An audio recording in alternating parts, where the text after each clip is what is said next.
Macam tak sedih. Sebenarnya abang main berpindah ke Seremban dan Syirah juga lah ke JKM. So dia minta sikit lah. Oh ini pindah. Dia pindah. Minta maaf semua kalau selama unit pendaftaran ni terkasar masa tu gurau-gurau mana yang terhutang tu kena bayar. Itu je lah. Ni kena sedih. Ni kena sedih. Tisu. Jangan nanti dia pinjam bawah.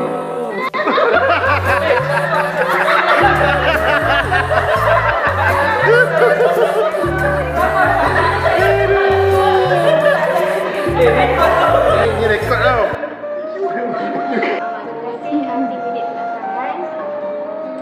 Benda short notice kan. Jadi tak apa, kita kat Seremban je. Tak jauh. Waktu kita pergi kan. Apa nanti kita sebelah pada office.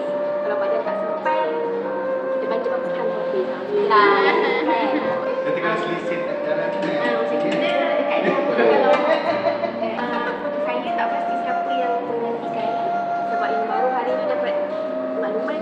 Mungkin sebab dia dapat surat terusan dari Sembilan. So tak tahu. Dia pergi dapat dia nasi buka lah.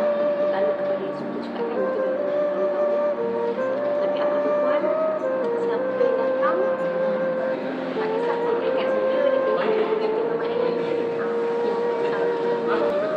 Sebab tu, orang ni tim yang boleh bersama dan mudah terus kan. Macam happy dah, walaupun baru berapa bulan kan. Terima kasih banyak-banyak dan mohon doakan saya dan maaflah kalau ada benda-benda kurang-kurang tu kan. Saya tak ada orang ni. Selalu seorang ni. Ni macam datang bos. okey, terima kasih.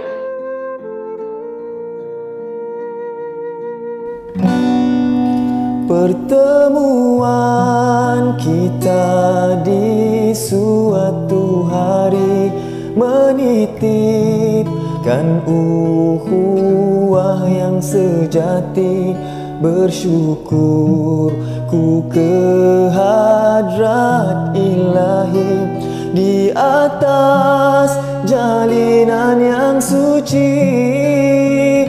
Namun kini perpisahan yang terjadi, dugaan yang menimpa diri ini. Bersabarlah di atas suratan, ku tetap pergi jua.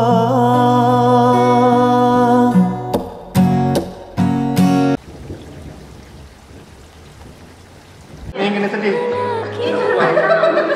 Ni kena sedih. Tisu. Jangan nanti dia pinjam bawah.